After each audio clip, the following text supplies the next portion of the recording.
Shalom, shalom, and good morning. Elder Boaz here. Well, this is America. Now, when I talk about America, it's a lot of different things that we're dealing with in this country. Whether it comes to unemployment, or drugs, or the breakdown of the family, or the economy.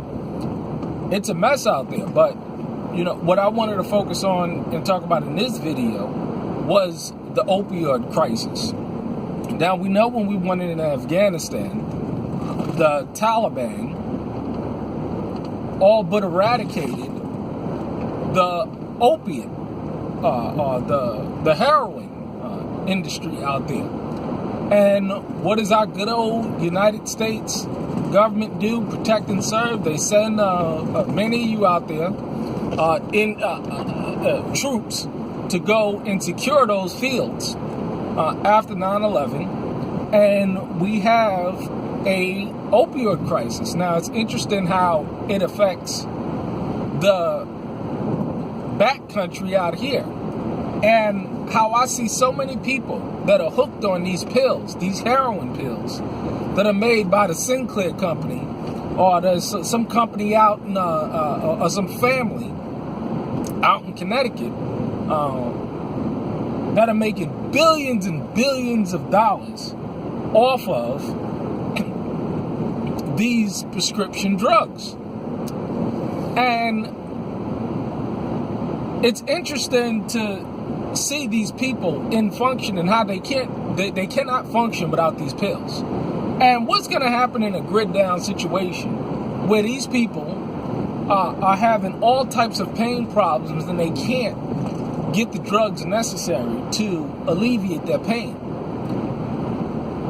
The people who have decided to destroy America because it's being destroyed from within. I mean, the United States government is responsible for the opioid crisis in this country. We send the troops over there. The CIA is shipping the drugs back. And it's not only being sold on the streets in terms of a heroin problem, but it's affected white America as well, where they're dying at an unprecedented rate of prescription drugs in this opioid crisis. This is why I say the devil, is not the white man. It is a system.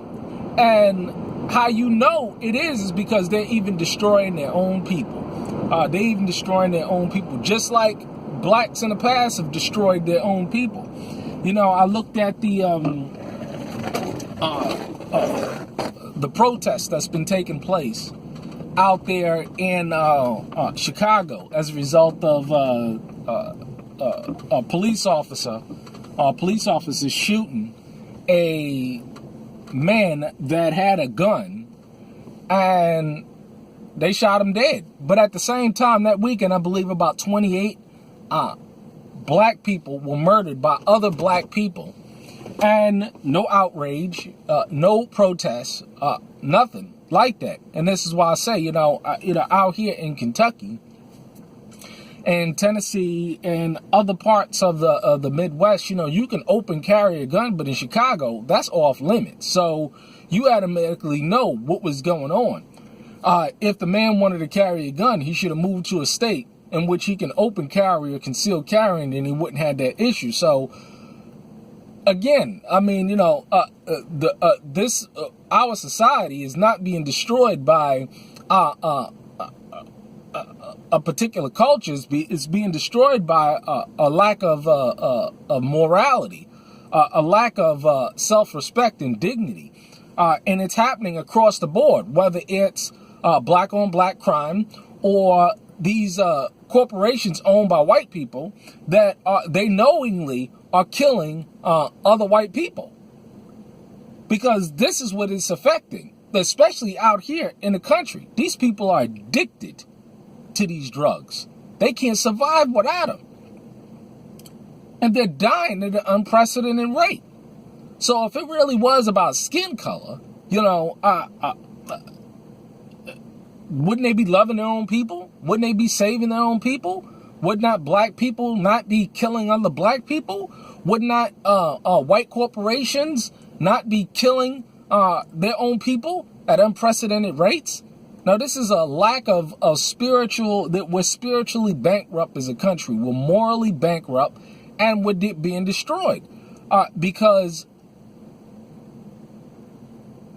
these corporations care about profit, and they don't give a damn who's going to take these drugs. They don't care what color your skin is. All they care about is the money that they can make off of it. This is America.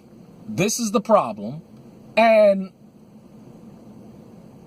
it's just going to get worse. It's just going to get worse. I mean, I posted on Facebook, or I shared on Facebook, these 2 videos of these people, black folk, wilding out. I mean, I've seen this in Texas. I've seen this in other areas of this flocka, whatever it is. I mean, they're just acting totally demonically possessed. And the most interesting video I saw was a video in Brazil, and where this woman, I mean, it was straight out of a zombie apocalypse movie. Now, could you imagine tens of thousands of these people walking around? Could you imagine that? We're finished as a country. We're finished as a nation. This is America. I mean, we're on a terminal decline, and nothing is going to change it. This is why we say, get out of these population centers, because you ain't got to worry about these kind of things happening out in the country. Sure, there's all types of crime that may still take place. I mean, I haven't seen much of any thing that goes on as I've been out here, and I open carry. I walk up and down. Nobody bothers me. There's not an issue. But then you see in these densely populated areas, all of this stuff is taking place. The vast majority of these issues are taking place in densely populated areas, so excluding the opioid epidemic, where it's taking place in rural America, it's taking place in major cities, it's taking place everywhere. This drug problem, man. I mean, to escape pain, to escape reality, it's a sad thing to see people being destroyed like this off of these drugs.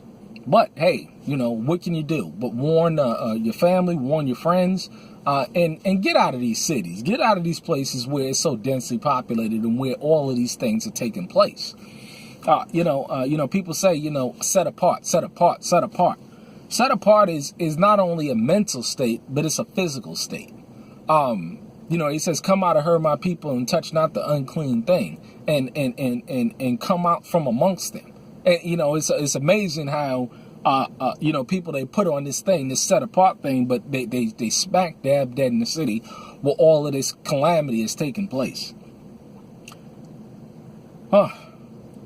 Again, this is America. Come out, because it's already worse. It's going from worse to oblivion. Well, you stay blessed. I'm going to put my hand to the plow. Shalom.